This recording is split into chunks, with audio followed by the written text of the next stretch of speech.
حذیمه توتی کوم دی هغه دې به مې اشارې کوي خوراک راکړه راته وږی دی وایي داسې به د ګاډي ټیرونه وخورم وایي ځئ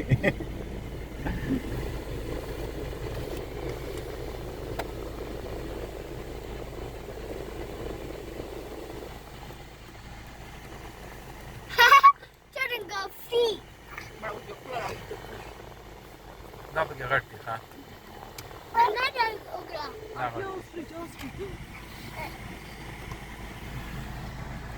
قدرت شان دی په یو ځای کې یو بیل بیل پکې ودلاړي